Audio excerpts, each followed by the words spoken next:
Welcome to the latest webinar from Crystal Specialist Finance.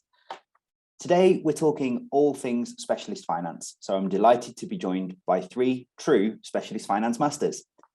So please join me in welcoming today's panel. Keith Jones, Senior Key Account Manager from Foundation Home Loans. Chris Kirby, Head of Specialist Distribution and Key Accounts at the Mortgage Lender. And James Briggs, Head of Intermediary Sales at Together. Good morning, gents. Morning. Morning. Good to see you. So during the next hour or so, our aim is to help you to make the most out of opportunities in the specialist finance space and show you how some of the specialist lenders can assist you with more complex cases. Certainly, since the world returned after the pandemic, complex cases are on the rise, and even more so with the difficult and ever-changing climate we find ourselves in. So there really has never been a better time to look to specialist finance lenders for solutions to some of your clients' problems. But of course, we want your questions and your feedback too. So at the bottom of your screen, you have the Q&A button. So please use that to fire over any questions that come to mind, and we'll put them to the panel today and do our best to cover them all off before the end of today's session. So we do have a packed schedule this morning, so let's dive straight in. So firstly, to start us off then, gents, just how busy is the marketplace at the moment and what type of deals are you seeing completing? James, do you want to start us off? Yeah, certainly. Over the last 12 months, we've seen a surge in purchase business.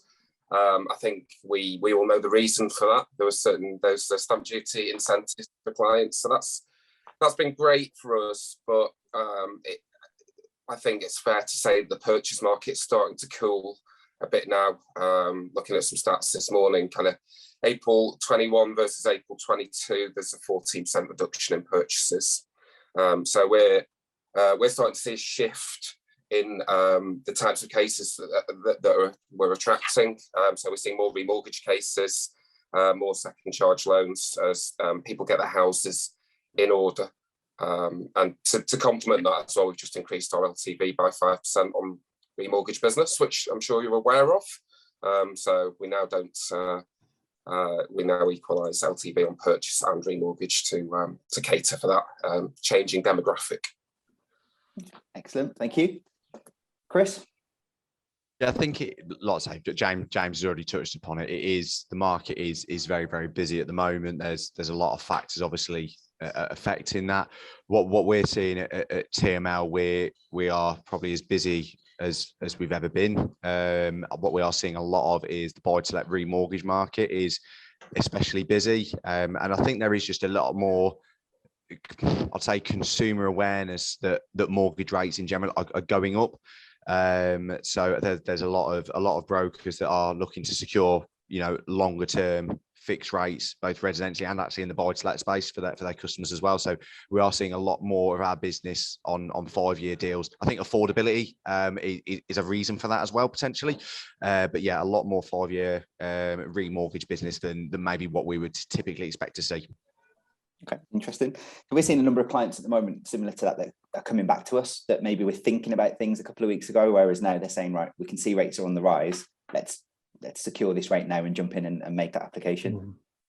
Yeah, it's really interesting actually, speaking to quite a few brokers yesterday at the mortgage event in London. Now more than ever before, clients are paying early repayment charges when they may be 3 or 4 years into a 5-year fixed just to secure that rate. So there is that awareness. I mean, there's a generation of homeowners that have never experienced a rising base rate environment, and people are more aware now, sacrificing that maybe 1-2% ERC and locking in for a longer period. It's a really interesting market.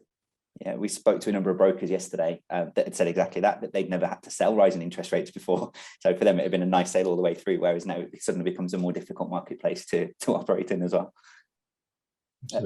Keith, what are you seeing at the minute? We're seeing probably an area of growth in 4 areas. So buy-to-let, obviously the remortgage side of things is really growing for us as well. Residentially, purchases are falling backwards on that, as you know, slightly, but not as much as we'd expected. What we're seeing a lot of as well is also expat buy-to-lets coming through. So that's quite, so obviously they see an opportunity there as well to come into this space. So that area is still very strong. Longer term fix, as Chris said as well, is very much in the frame. So we're looking at that in the pay rate on those calculations work very well for us in the general, very generous figures. On residential, we're seeing sort of a move to more of a holistic approach. Brokers are looking at thinking, I'll look at the rate, but actually I'll look at the term. Can I extend the term? Can I put part of this on interest only? Could I actually change the format of the mortgage? Look at the whole thing rather than just the rate. And as I say, like James was saying about paying ERCs, the people are doing the calculations. Well, there's a £2 penalty. Well, if I do a 5-year fix now, I'm going to save £4. Actually, it's worth me doing that. So those sort of, the more intricate sort of detailed discussions are being held, and brokers obviously are going to more detail than just searching the best rate. On the holiday let front, we're doing a lot more of those as well. There were some stats out the other day about 62% of UK population looking to stay in the UK for holidays. Should be good with this with the weather we're having at the present time. So yeah, whether that carries on, we'll see. But in the sense of that's a big growth area for us. And the final thing which we do, luckily we're on all of these areas, HMOs and multi-unit blocks. Brokers and clients are looking at that. Well, actually, 10 units, whatever it is, 8 units, the chance of voids and the costs are lower, etc. That seems a real opportunity for good yield in that space, and that protection of there's 4 or 5 tenants in the one place rather than just the one. So yeah, we're seeing growth in all those areas. But probably the only thing falling back would be buy-to-let purchases at the present time. Yeah. Thank you. Some interesting points in there straight off the bat, really, and I suppose that shows the value that brokers can add to a transaction, because when they do consider the holistic approach, when they do look at all the circumstances, all the variables around a transaction, going direct to a lender versus going to a broker, there's certainly a lot of advantages there for dealing with specialist brokers. So we've got some controversial topics shall we touch on at the moment that people want us to look at today. So starting with the big one then, Kris, I'll start with you with this. Cost of living. Cost of living crisis is impacting a lot of people at the moment. Obviously, monthly expenses are increasing, disposable income's being impacted. So what are you seeing as a lender, and are there any steps that you're taking as a result? I think it's, it seems every other week there's a new record for grocery prices, there's a new record for petrol prices, and obviously the energy price cap again is looking like it's going to be increased. It'll be interesting to see what's announced in relation to support for the average person, but we are in unprecedented times with regards to the rising cost of living and some of the challenges that does face. That in turn, I expect may have an impact on lenders' ability when it comes to affordability. When they factor in the ONS figures, obviously they will need to be changed in due course to reflect the ongoing and upcoming changes, which then may slightly pinch people's borrowing capacity. But then in turn, when you're looking at sort of how loans are calculated, affordability, and they're sort of like the reversionary stress rate, which is then loaded by 3%, that will be changing. So that will be coming down, hopefully, which will then in turn allow a bit more of a relaxation when it comes to maximum affordability levels, hopefully. I think from our perspective, what we're very conscious of, and sort of one of our strengths, is the way we do support customers who maybe do have missed payments, credit blips, and things like that. There are going to be some customers who unfortunately have to make certain choices around which bills they pay. Hopefully not too many, but in an environment where inflation is rising a lot quicker than wages, that is typically a bit of a recipe for people to have adverse issues. So we're well placed to serve those people. We can, and one thing that we do at TML is we already ignore communications defaults. We also ignore utilities, missed payments and defaults as well. So that is something that we, as people have seen their energy bills more than double in many cases, we may expect people to have the occasional missed payment, or we will expect to see, and we already are seeing a few more utilities defaults and missed payments coming through. But we're in a good position to help those customers. But yeah, there's no getting away from the fact that it's something that as an industry we need to address and support. Thank you. Keith? Yeah, obviously it's a tricky period of time in that sense. The good news, I'm old enough to have seen these things previously, so we do survive them, which is the one thing to stress as well. The one thing that's a bit of news this morning, obviously the fact that the government are moving to sort of help families. I understand there's some news announcement this morning, so they're looking at that, see what they can do to support as well. Obviously inflation is expected to be 10%, circa 10% by the end of the year, which is quite frightening in its own right. But again, we have been there before, and we've survived it before as well. Unemployment is probably positive in there as well. It is really, really low. 3.7% as low as 2019. So some good sort of positives as well as just the pure negatives on that. But obviously house prices are still really high. What we did, we predicted back, sort of looked at it from last summer, really, the end of last summer, from September, we sort of anticipated the potential changes. Not that we're fortune tellers, I don't mean that, but we could see what the trends were going through. And that we've adapted the ONS data already, obviously on our, and it will go forward, obviously the changes on that. So our systems and our sort of decision making is based on what the current situation is anyway, and obviously building in that future sort of concern or stress. And obviously we're looking at that. We've got lots of obviously 5-year fixes coming through as well, but everyone's affected by this. That's the key thing. So we just got to, we'll look at the overall picture and see how we can help. And again, going back to that approach we had before about looking at the term. Actually, I've got a 25-year mortgage. Actually, could we extend that? I've got a 15-year mortgage. Could be that extended? Can we look at interest only, reduce the costs? Can we do consolidation of debt, etc., sort of to reduce people's outgoings that allows them to get through this period? And lots of different options in that space to sort of help out those clients. But yeah, you're right in the sense it is a frightening time.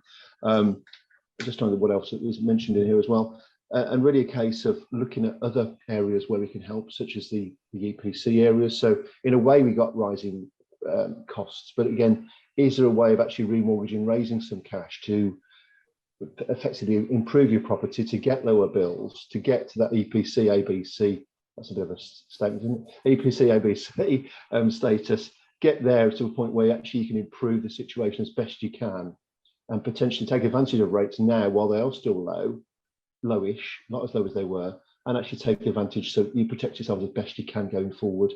The thing that's different now is that we're prepared.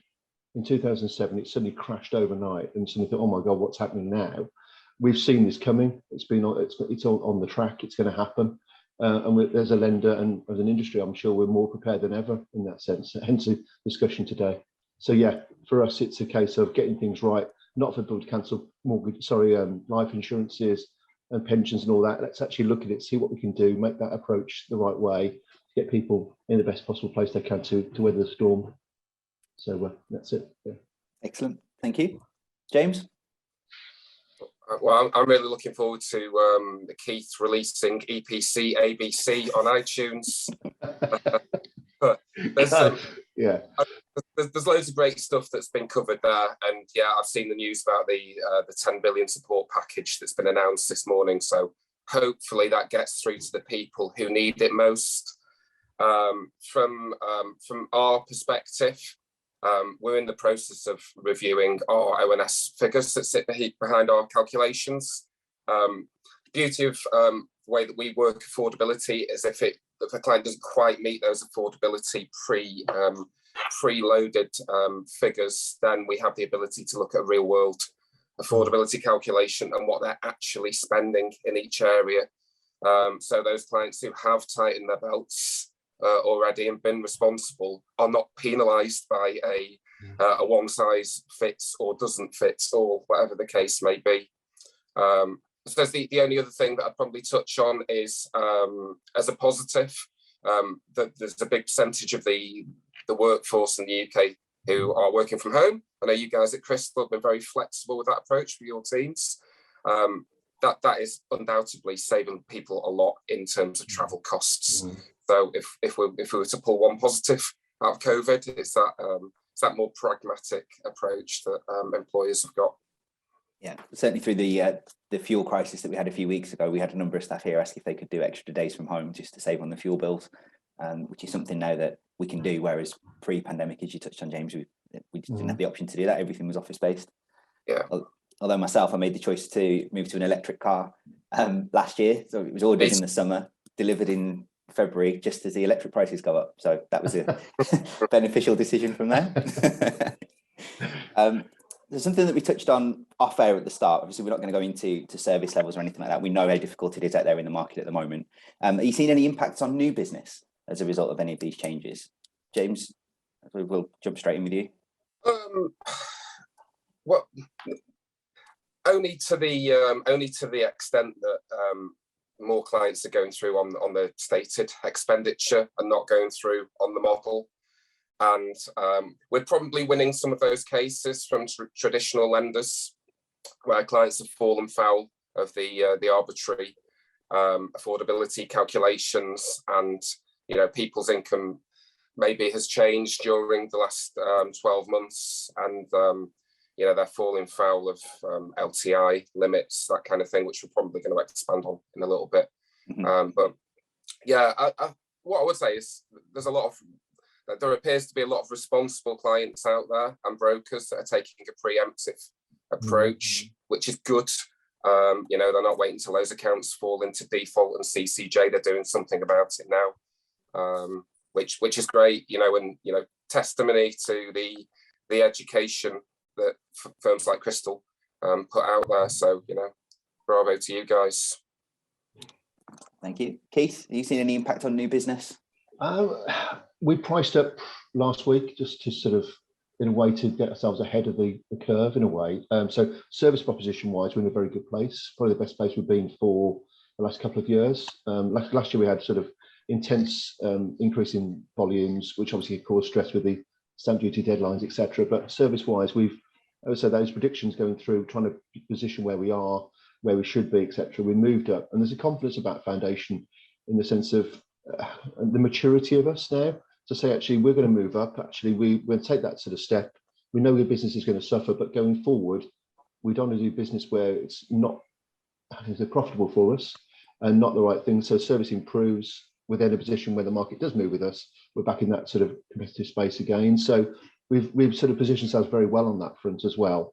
And again, Vitalette wise, it's been very stable. Business has been very stable coming through over the course of the last couple of weeks as well. So it's been no issues on that. But the residential side is kicking up as well in another level, because again, we can do things that other lenders aren't doing. The high street is saying, well, actually, we don't want that anymore. The high street rates have moved from, the 1s to the 2s, 2.5s to sort of close to 3. We're not a million miles away from where that space is. So actually people think, well, I can go to this lender, I can do a potential longer term, I can do X, Y, and Z, I can make this slightly different.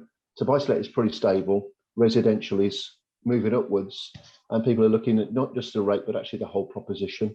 And I feel embarrassed to say the words to James as well, but green is still in there as well. I won't mention the longer space of EPCs and all that as well, but that we're seeing that growing as well. The cashbacks, lower rates, get people, if they can, get themselves in that better position whilst they can, really. So yeah, overall, it's been a good stable period for us in that sense. It's business level's good, and just preparing ourselves for the future as well. I'll just come back on that if I may, Chris, because Keith raised a really good point about the high street there and the restrictions when it comes to high street lending. We did a survey, 4,000 aspiring homeowners at the start of the year, and I know a lot's changed since then. Split between self-employed and first-time buyers. And from the first-time buyers, half of them had no knowledge whatsoever of specialist lenders or the specialist lending market. And a third of the self-employed clients, think about how many self-employed clients we all help, had no knowledge of specialist lending. They see the high street and that is it. And there'll be a lot of those clients who maybe aren't engaging with a broker. They've tried the bank, they've tried the other bank on the high street. They've been turned away from both. And then they put the plans on ice. So, there's still more work that can be done in terms of education and getting the message out there, because those are lost opportunities for you guys and us as lenders. Completely. And as a packager ourselves, we don't deal directly with the borrower. So for us, it's about educating brokers on events like this, where brokers can then go out and expand those opportunities to their client base. But really, it's still about the client looking for those opportunities, isn't it? And if the client just walks into one of the high street banks and gets to know, what do they do next? So there's still work to do there. It's a very good point. You don't know what you don't know, do you? Exactly that. Yeah. And I think one of the other big takeaways for the brokers watching today is that rate isn't everything. It's not about chasing the lowest possible number at the end of it. You need that surety of decision. You need the flexibility around criteria, around income, around credit, in order to get that best outcome for your client, because you could end up spending 9 months chasing a rate with a high street lender and then ultimately getting a no, when one of the lenders on this webinar today can get that done in a couple of weeks in normal circumstances. It is that immediate solution, isn't it? As you said, it's about let's help people now. And then we've got an example that that got noted down here. We had a client who went to a bridge before coming back to us. 60-year-old couple in Wales lost a single farm payment, which reduced their income by 20 grand a year. Coincided with the eviction of a tenant in their buy-to-let property as well, which had a massive impact on their income coming in, which meant that over the course of 2 years, they had a very high number of CCJs and defaults. So they took the bridge to get those paid off and settled.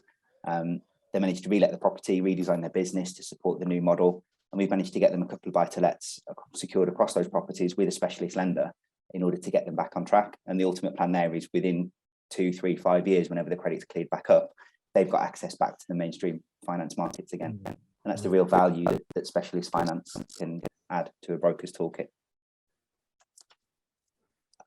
So moving on to something you touched on there, James, LTI, a question that was raised previously on here. A number of brokers are talking to us now about LTI calculations and issues they're having on the high street with that arbitrary 3, 4, 5, whatever figure they're going to go to times income. What's your stance as a lender at Together? So as a non-bank lender, we're not governed by LTI, so we don't quote an LTI cap on any of our products, which is great. Gives us a lot of flexibility. We still apply our responsible affordability calculation, I will just say. But we see a lot of clients who've maybe changed role, changed position during COVID over the last couple of years, taken a bit of a pay cut. So they may have been at 4 times income previously, but they're now in a position where they need to refinance, and because of their change in income, they might be at 6 or 7 times income now. So the high street and a lot of other specialist lenders are closed off to them, but it's still the right thing to do to help those clients. So it's great to have that flexibility with the LTI cap. And we see it across the spectrum. So we see the higher LTI cases, maybe on your right to buy purchases, through to your Canary Wharf £2 million apartments, where you've got guys and girls in the city earning healthy basics, but topped up by huge annual bonuses, and it can be the right solution for them, maybe on a short to medium term. So yeah, it's great to have that flexibility. What we final point I'll make on that is, aside LTI, we have the ability to use forecasted income for self-employed borrowers, which is great because we all know that the self-employed have been hit hard over the last couple of years. And if you were to look at a 2 or 3 year average income, people are going to be penalised through no fault of their own. So we do see a lot of cases where using last year's figures, it might be 7 or 8 times income, but the ability to use the forecast for those businesses that have recovered means the cases are actually at 4 times income. So it's 2 real kind of key areas where we win a lot of business at the moment. Yeah, shows the flexibility rather than just that arbitrary calculation. It's looking around it and looking at the real person behind that transaction. Yeah, excellent. Kris? Yeah, so apologies everyone for any connectivity issues. Hopefully things are a little bit more stable now. I think the LTI issue is one of those, 4.5 is typically the maximum that lenders work on. I think where we've got a couple of really useful solutions, I know it's been touched upon, the self-employed market is one that is I'd say typically very much underserved by high street lenders. No criticism of high street lenders, it's just sort of how their model isn't necessarily geared to sort of understand the ins and outs of them. It's around about 50% of our residential businesses for self-employed customers. So it shows that it's an area of the market that we do specialise in. When you look at the UK workforce, is around about 18-19% self-employed. There are a couple of solutions that we have that can sort of help almost provide a bit of a boost on LTIs. One of those is that we use, if you've got a director, we use their net profit before tax. So it's got just a little bit of an opportunity for those self-employed customers to get a little bit of a boost based on what they're earning, whereas a lot of other lenders will use either salary and dividends or salary and profit after tax. The other thing that we did reactionary to obviously the issues that had occurred as a result of COVID, as many people were, they did see drops in their income, but they're now back performing, back working, if not busier than maybe where they were previously. So we can consider looking at customers who have seen a drop in their self-employed income. We can almost ignore that drop year and go on the previous year's figures, as long as their turnover in the three most recent months is supportive and indicative of those previous years. It's demonstrating that flexibility around that self-employed income piece, and how lenders can look at that, which is a very interesting comment. Keith? Yes, for us, it's an opportunity we see as well, and the high street backing away from that type of business, and obviously us going in there to expose that that potential. It's really for us a case of 1 year's accounts. We can use those. So somebody set up a year ago, they've done the figure, they've got the accounts. Here's the figure of 48,000. We can use that figure. So latest year's figures as well, that Kris was mentioning there. So you've gone from a certain level down during the pandemic back up to a higher level. We can take that highest figure, as long as it makes sense as well.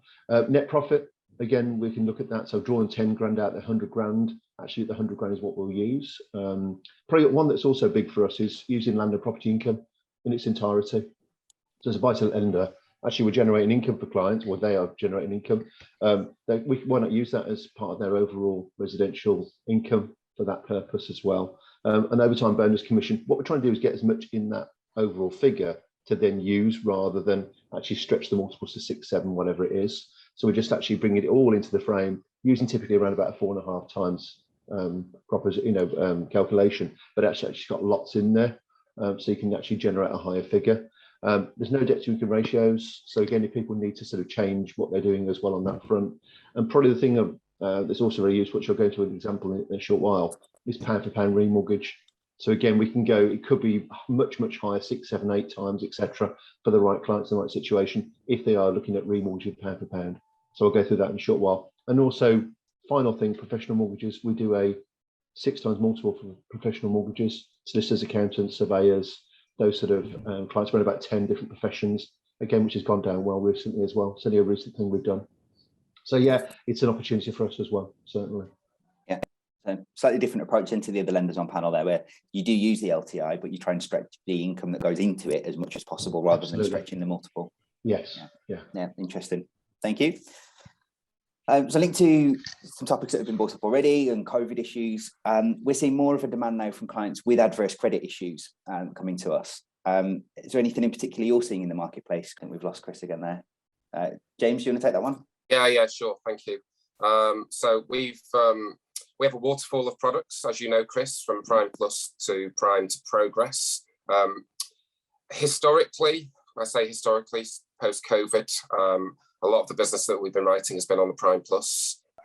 So we're seeing more cases now come through on the Progress, where the clients are, either starting to, unfortunately, struggle to meet unsecured payments in the last 6 months, or have accrued what we call the demerit, which is a countable unit of adverse credit, might be a mortgage arrear, CCJ, or default. So there is more of a balance between the Prime and the Progress products now for clients that need that bit of extra help. Same LTV across all products, just slightly different pricing. Something that is pretty topical at the moment, and a bit of a red flag for me, is it's a sharp rise in buy now, pay later accounts. So the utilisation of those type of accounts has tripled over the last 12 months, which is quite interesting, but it's an unregulated sector of the market. And I just think we need to be very mindful and careful about that, because we could be in danger of kind of a payday loan market Mark II with that.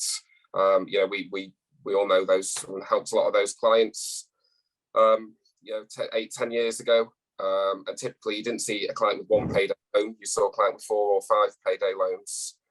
And I think the cost of living crisis is probably driving more people towards buy now, pay later. And let's face it, it's very easy to do if you're buying something on PayPal. Do you want to pay in full, or do you want to split the payments? You've got worldwide organisations like Klarna now as well, making it very, very easy for people to get into these short-term credit agreements, and they are credit agreements.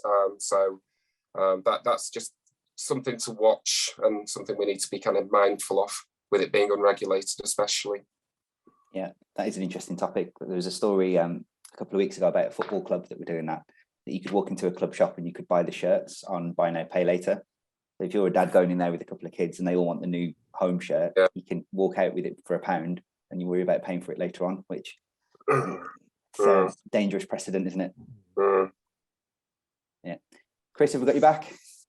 Hope so. Yes, that's a lot better. I've abandoned the hotel Wi-Fi. I'm now hotspotting off my phone, so fingers crossed. That's a little. It doesn't sound like it'll be too stable, but we'll see. We'll see. It certainly seems more stable now than it was before. Yeah, apologies for that.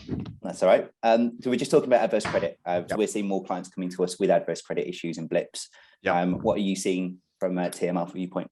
Yeah, it's one of those where, you know, we've done our own study into sort of, you know, you look at the last couple of years and, you know, 6% of the UK adult population missed a payment, 4% missed multiple payments on credit. The most common of those was things like credit cards. But yeah, so we are, you know, it may only appear minor, but it's going to impact your credit file. So those lenders that credit score, you know, you're probably writing out opportunities to get a mortgage with those guys. We are seeing, you know, quite a range from some of the, you know, the really heavy adverse, but actually it's some of the more minor recent adverse, which is tripping people up. The cost of living is having a big impact on that. Like you've alluded to, the likes of like Klarna, like you said, James, the most prevalent one that, you know, everywhere you go now, there is the option. Do you want to buy it now for 70 quid, or do you want to spend £25 a month for the next 3 months to cover it? And obviously, you know, if other bills are sort of getting in the way, then those things may fall by the wayside. So what we are seeing is more people, you know, we'll allow, for example, up to 2 missed payments on unsecured arrears in the last 6 months, as long as the most recent payment's been made. So we are seeing a lot of business come our way because of that. But we also have as well a Lumi residential range, which is available via specialist distribution, so via yourselves at Crystal, and that allows us some quite heavy, quite recent adverse, and we're seeing more and more inquiries and more cases now coming to us because of that Lumi range that allows, you know, missed mortgage payments in the last 2 years, like multiple missed mortgage payments, multiple CCJs, multiple defaults. And it also allows for, I know payday loans were touched upon, it would allow for a payday loan to be taken out in the last 12 months. So it's not to encourage that type of behavior, but people, I think a lot of it is around education. You know, I was a mortgage advisor back in the day where I would get customers coming through the door saying, I've taken a payday loan, so I've been told it'll improve my credit score.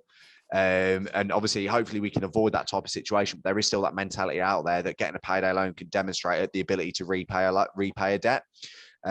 So there's a lot of people out there that have got credit issues. I think there's over 250,000 people on active debt management plans. I expect to see that number increase. But the good news is there are lenders out there that can support those that type of customer. And then obviously, like Keith touched upon, debt consolidation, we expect to see more and more of as people try to reduce their outgoings. And like I say, we and other lenders on this call, we are in a position to support that type of customer as well. Brilliant. Thank you. We've had a live question come in from one of the brokers that's joining us today, saying, I've been seeing more cases getting downvalued recently, and yet reports are that house prices are rising. What are the thoughts of the panel, and can you shed any insight on that? Keith, do you want to jump in on that one first of all, to put you on the spot? Yeah, absolutely. We haven't really seen much of an impact in that space at all.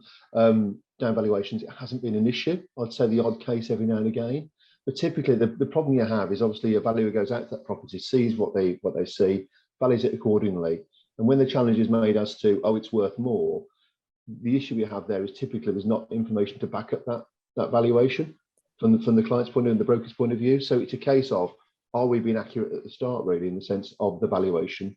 You know, everyone thinks their house is worth more than the one next door. Is it a case of just looking at that figure and actually making sure it's right at the start, and actually potentially looking at that and thinking, if this is the figure, how do I justify that if it's questioned? So in a way, perhaps turning it around a bit, because on the valuers, it's a difficult job in a market that potentially prices are increasing, the demand is there, but obviously going forward that may well change. It's a difficult one to judge. Generally speaking, though, we haven't seen many issues on that front. It's probably the odd case, but as I say, when it is challenged, it's hard to justify and to actually back up what that figure is and why it's that figure from the broker and client's point of view. So yeah, I would say not much of an answer in a way, but it's a difficult one to judge. But we haven't got multiple cases on that basis at all. We don't see much of an issue there. No, thank you. That's an interesting answer to see that from a lender's viewpoint. Obviously, from a client and broker, they just think it's being downvalued because they think it's worth this and it's actually coming at that. Whereas flipping it on its head, well, actually, was that estimation, what was Right, that in the based first on place. to start with? Yeah, I think when we, you know, with regards to valuers, we ask for comparables. So the valuers will always provide us with, you know, nearby comparable sold and completed prices. And like Keith alluded to, sometimes there's probably that intrinsic value that I would apply to my house that I might think is worth X amount, but actually the market probably doesn't determine that. But similar to what Keith said, we're not seeing too many of them, to be honest. And those that we are, they are majority of the time backed up by comparables that are typically accepted and suitable. You're, like I say, Kris, your guys within the packaging team, you know, very seldom do we see too many valuation challenges overturned, and the main reason for that is because the valuers provide the evidence to sort of back up their price they're giving. Yeah. Anything to add to that, James? Yeah, I used to work with a valuation manager at a former lender who said there's no such thing as down valuations. There are actual valuations, which I know will frustrate all brokers, and it used to frustrate me as well. The only other couple of bits is we're very keen on growing our AVM utilisation together. So about 2/3 of our cases now fund via AVM. So no physical valuer needs to visit the property, and you guys as the packagers are in control of that. So that's great. We have a lot of confidence and insurance around that. So we want to drive that higher because we know it cuts down on upfront costs and cuts the cycle time down as well. And yeah, just to echo the other guys, really. I mean, valuers live and die by comparables, don't they? You know, if it's part of it is about managing client expectations at the front end. I know you and your guys, Kris, do a lot of kind of pre-valuation work as well, which is really useful. But because we've been so heavily geared towards purchase over the last year, we haven't seen that many of them. Because the purchase, it's very easy for a valuer to call the purchase price the actual val. But it'd be interesting to see as we transition to doing more of a balance between remortgage and seconds, if that's an issue. But time will tell. But I get that it's frustrating for Absolutely. Yeah, do you think there's something in this related to the lag between properties being purchased and then being actually completed? Because if valuers are looking at comparables, obviously they put their stall out on sold completed properties, as we touched on. So as property prices are increasing month on month almost, there'll be a lag between that purchase being agreed and that figure being documented and stored somewhere. Yeah, potentially. Such a fluid market, there could be something in that. Yeah, absolutely. Yeah, interesting question. Thank you for that. Actually, the questions are coming thick and fast now, so thank you. Keep them coming through. Do any of the lenders on panel accept applicants with pre-settled status for EU nationals? Foundation we do, yes. Yeah, I think there'll be a couple of yeses on here. Yeah, pre and settled and pre-settled status. Yeah, it's fine. Yeah, excellent. Yeah, no change from our point of view with Brexit. Yeah, we're more than happy to lend to those EU clients still. Yeah, perfect. Thank you. So let's get that inquiry in and let's have a look at that case for you. So jumping on to industry news, brokers are now used to seeing that dreaded lender email saying rates are being pulled tomorrow, or you've got until 5 o'clock this evening to get your case in. What impact have you seen on this as a lender? Kris, do you want to start us off? I think we're having connectivity issues there. Keith? Yeah, for ourselves, it's a case we were quite generous in the past. We said actually do the AIP by a certain date. So here's the withdrawal. It's products are going in 2 days' time. Put the AIP and you've got security of that product for the next 30 days on an AIP. So that secured the actual product. That is still to a degree there, but it's actually reduced to 7 days for the product. Still pretty generous. So we give typically 72 hours notice. So we're given that some notice of withdrawal, secure it with an AIP at that point, and you've got 7 days to convert to full application. So in a way, it's quite fair and reasonable, it feels, in a way. I always felt that 30 days was too long, especially when you were obviously achieving targets, trying to achieve targets. It felt too long. 7 days, it seems about right. So yeah, it's I'm just trying to see the actual information. But yeah, overall, we're transparent with that, really. It's a case of 2 or 3 days for notice. Then obviously, then you've got the AIP secures the deal, secures that product for the next 7 days. Just make sure you convert within that period of time. And it seems to work. It seems to be a sort of a reasonable way forward. It's probably given us a bit more business a little bit more quickly. And again, the key message on that is get the packaging into us as soon as you can as well to get things moving. If we get those surges, which obviously would happen with the product withdrawal, get the packaging uploaded, etc., pay the fees, get it all ready so that it goes to the system quicker in those sort of busier sort of difficult periods for processing. So just help us on that front as well, if you will. But yeah, generally speaking, it's not an issue for us at all. It hasn't been a concern. Okay. And similar to the last question, I suppose, seeing that from a lender viewpoint, the volatility of interest rates and things out there, is that what's driving the rate change? Yeah, it's almost dropped on you as much Yes. as it's been dropped on the brokers. Absolutely. It is, yeah. I mean, if you look at the 2-year money is where the real pressure is in the markets at the moment. It's more expensive for lenders to acquire 2-year money than 5-year money. So that's why you're seeing some of that pricing compress between those products in the market.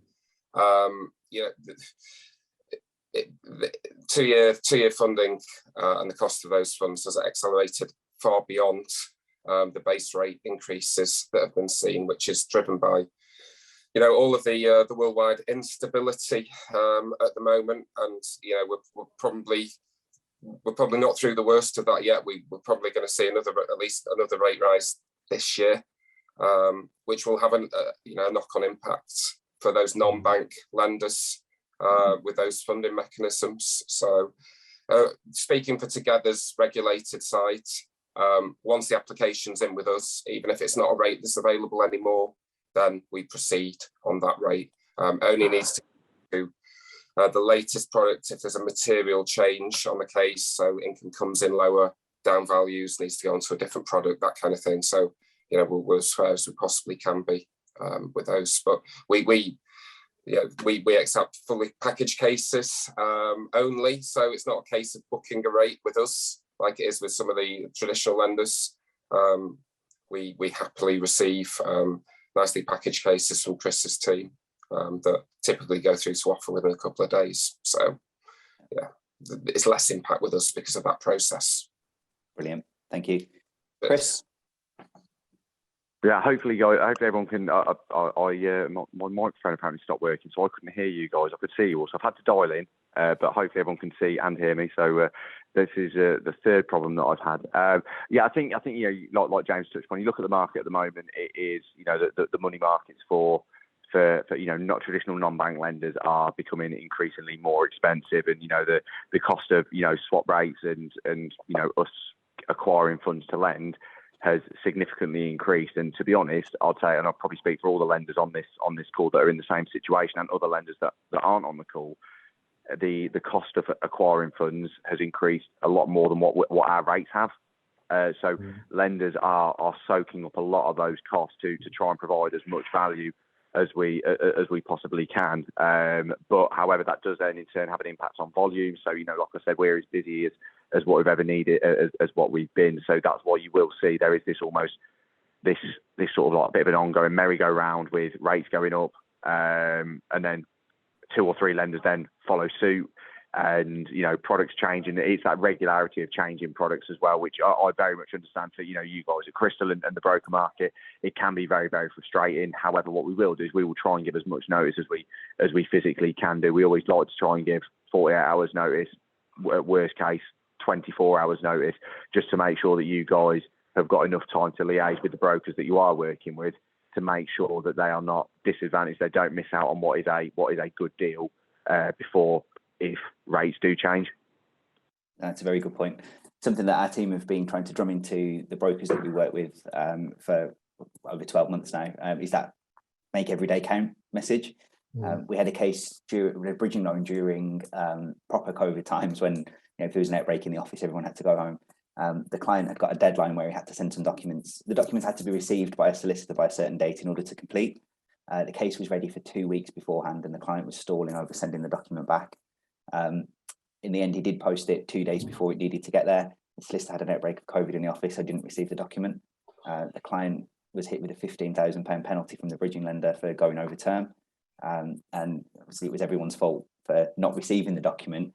But the message with that was, do it when it's ready, do it when it's there, don't wait until the last possible moment. So if you are trying to secure a rate, if you have got an application you want to get in, let's get it done as quick as possible, and let's get it done right. Let's make sure we're submitting the right documents, we've got the full pack together, because, you know, these rates are changing sometimes even without lenders having too much notice, let alone us as brokers.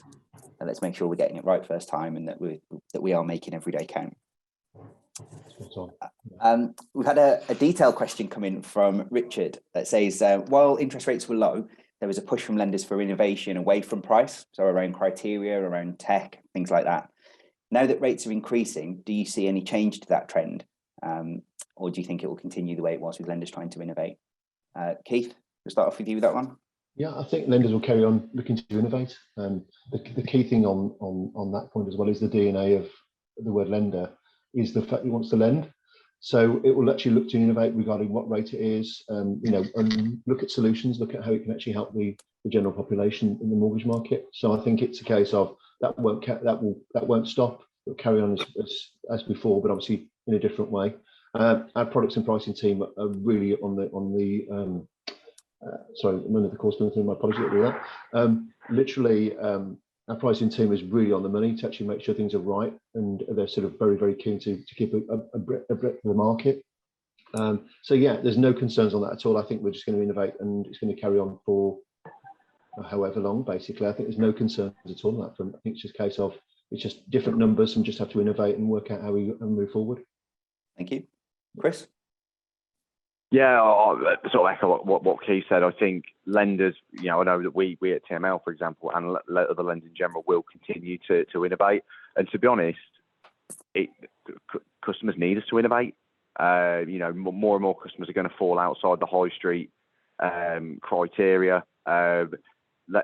Borrowers need solutions. I think one that's obviously sort of very much fast approaching is Help to Buy. Help to Buy is going to be unavailable for new applications from the end of October. However, builders are going to keep building, and they're going to expect to sell. The advisors are going to need to have as many different solutions from as many different lenders as possible to make sure they can continue to meet the expectations of their builders and write the levels of business they have been doing previously without Help to Buy, which has been, for example, the biggest tool available to them. So in short, lenders will continue to innovate. I know TML lenders will continue to innovate, offer different solutions.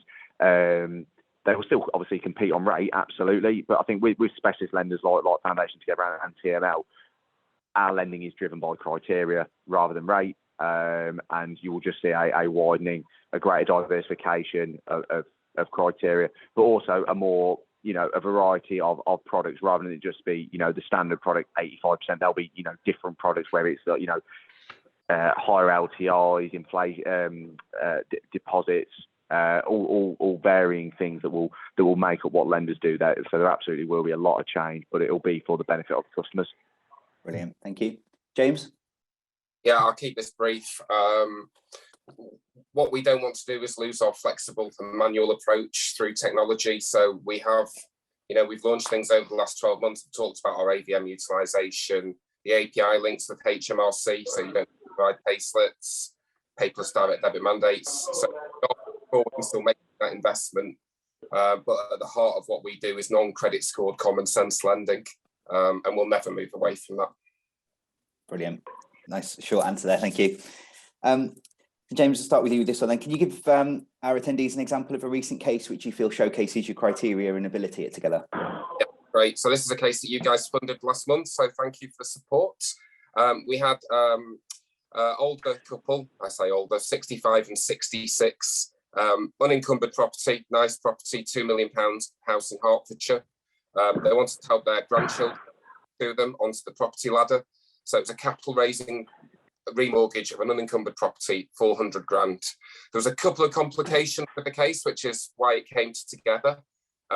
Firstly, they were self-employed in the food industry. I won't reveal too much, but they had a food preparation unit on the grounds of the property. So a lot of lenders will class that as semi-commercial. We're fine as long as it's more than 40% residential. Great income, but no pension provision in place whatsoever. So the broker was considering a regulated bridge, but the client weren't ready to move yet. The house wasn't on the market, and probably wouldn't have been the right thing to put them into a 12-month regulated bridge in that scenario. The solution that one of your BDM team, the broker, which is what got taken forward, was a 3-year residential mortgage on an interest-only basis. and the exit to the interest-only mortgage being downsizing. So perfectly rationalable with the equity that they've got in the property. It means they haven't got a repayment mortgage, so they haven't got a huge repayment, which, you know, even though they're on good income, that would not work on a 3-year C&I basis. And yeah, gives them the flexibility to capital raise now, help the grandchildren secure first properties. So really great solution all round. But the key takeaways there is semi-commercial and interest only, which was a perfect solution. Yeah, excellent. That was a nice case to get over the line as well. And I know the clients were really happy when that completed, because I think they'd been told a couple of times that there wasn't an outcome for them unless they went down that bridging route. So it was really nice to get them something that could enable them to do what they wanted to do. So excellent. Thank you. Kris? Yeah, there's a couple. I think there's one that I'll talk about, is that, you know, if you'd have said this was a profession a couple of years ago, you'd have thought, what's one of them? And it's we helped a young makeup blogger. So all their income was via social media, online channels, you know, just built up a following. I assume on the likes of Instagram and YouTube and things like that, and, you know, just doing like little makeup tutorials. But what we'd seen is that the lady in question had seen a significant increase in her income, and the issue that she was having when speaking to her high street lender, you know, had gone to a bank originally, they weren't happy with the jump in income, and also the sustainability of that type. You know, I think they probably looked at it and thought, you know, there's probably a lot of demand because of, you know, people are sat at home, they're a bit furloughed, they've got nothing to do and things like that. So, but we looked at it. The original year was circa £20,000, and then the most recent year was 55. You know, approximate figures. What we were happy to do is use 55 most recent year's figures. We got 3-month business bank statements, the turnover more than supported that 55 approximate figure. We then gave that customer a £240,000 loan. They got a rate of under 3% for 2 years. Immediate solution, temporary solution. A couple of years down the line, you'd expect the high street will see that consistency of figures, and they'll be happy to take that off our hands. But we provided that immediate temporary solution. And there's another one that I just wanted to touch upon. What we've seen is a lot of new businesses, a lot of new people going self-employed as a result of COVID. This happened in the previous financial crisis. There was a big leap in the number of people that became self-employed. We had somebody who set up their own security consultancy with their wife, and they were looking for a loan of £580,000 with just 1 year's trading. And that was, again, scaring off a lot of the traditional, you know, the rate-driven high street lenders. We looked at it. The person had a security background. They had an armed forces background.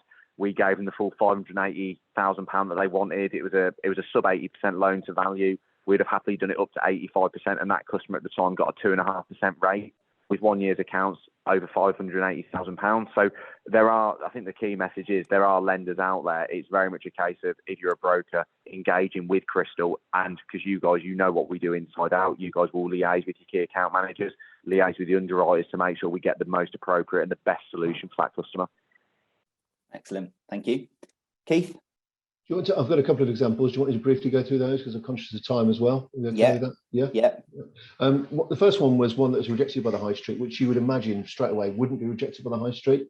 It was actually for a doctor, and it was a purchase, considerable value, and actually there were 9 elements of income in total.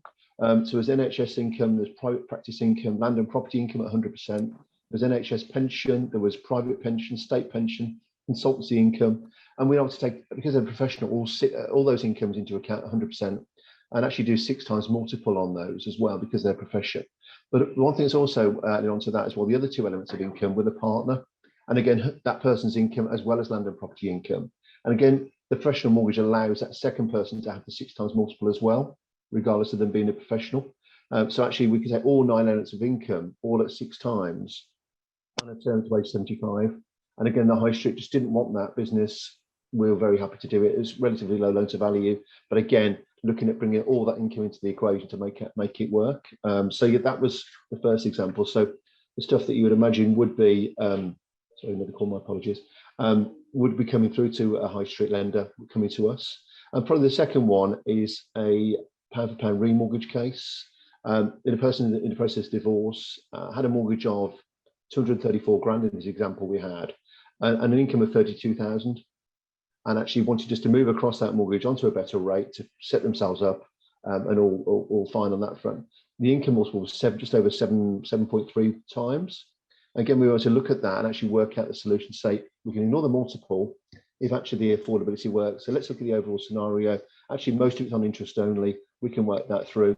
And those sort of cases where it went from a rate at 509 with the lender it was with to a rate at 2.94 on a potentially longer term on interest only, the costing's massively different. The affordability worked. Those cases, again, rejected by the high street, but actually, we're happy to take on board, and it makes sense to do that. It helps the client, helps the overall proposition. So those two are the examples I had on that. Excellent. Thank you. Some great examples there of true common sense lending from the lenders on panel. So thank you for that. I'm conscious of time, so we'll just jump straight into the last question. So if we can have just brief answers on this one, please. Looking into your crystal ball, there's a number of issues in the background at the moment. Obviously, Russia, Brexit, cost of living, monkeypox put on the news. There's something new every day going on. So if you could gaze into your crystal ball for a second, what do you predict will happen in the specialist finance market over the next 12 months? James, do you want to start us off? Well, 12 months is a long time in specialist lending. 1 month is a long time in specialist lending at the moment. I'm not going to make any huge predictions. However, I think we talked quite a bit about the challenges around funding. There are a lot of lenders in the specialist space. Some have strong books, fat on their backs. There are non-bank lenders who will struggle, and we've seen that. And there may be some consolidation of specialist lenders.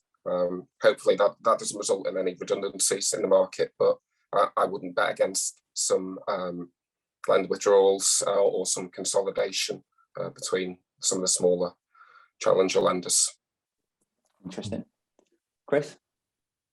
Yeah, I sort of echo that. I think the cost of funding is going to be quite a challenge for some lenders. I think from a TML perspective, we're well positioned because we're owned by Shawbrook, so we can be a money market lender, but we can also be a balance sheet lender. But I agree. I expect the specialist lending market will be incredibly busy. I think more customers are going to meet the specialist lending criteria. Whether that's because they're self-employed, they need flexibility of their circumstances, or what we expect to see with the cost of living is a bit more adverse, whether it's heavy or light adverse, missed payments, defaults, CCJs, payday loans, etc. So we've got a good solution to cater for as many of those as possible. Like I said, speak to Crystal about our Lumi range, etc., because that will cater for more recent and more heavier adverse. So there are solutions out there.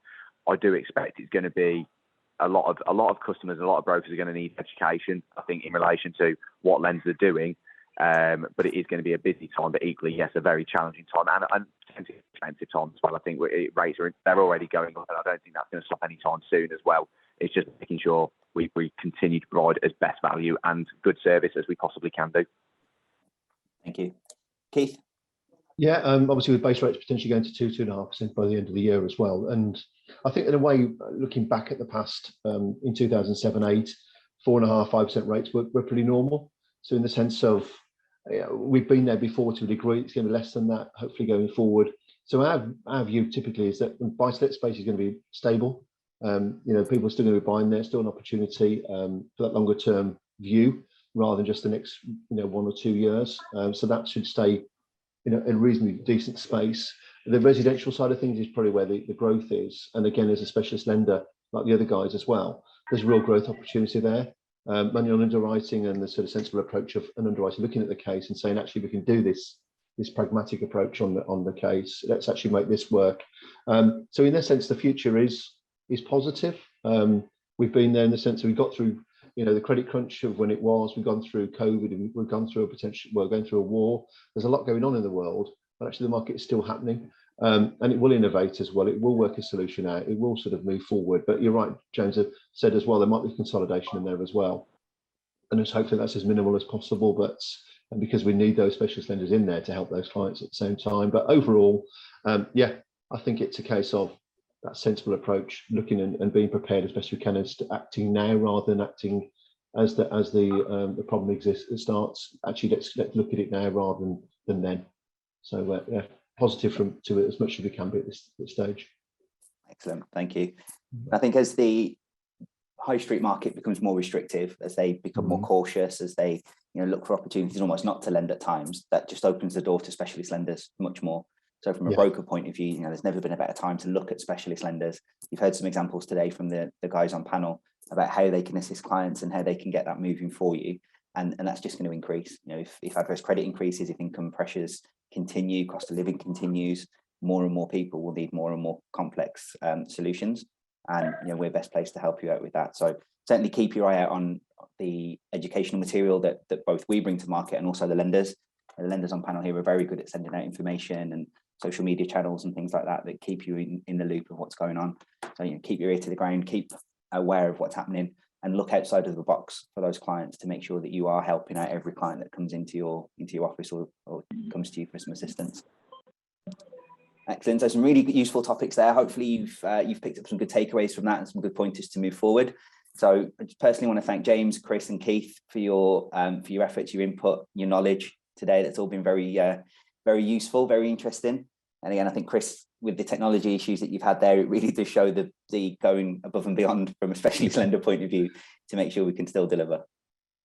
Yeah, no, like I said, apologies for the issues there, but like I said, I'm really pleased I was able to take part and obviously get myself connected eventually, although my arm is now aching a little bit.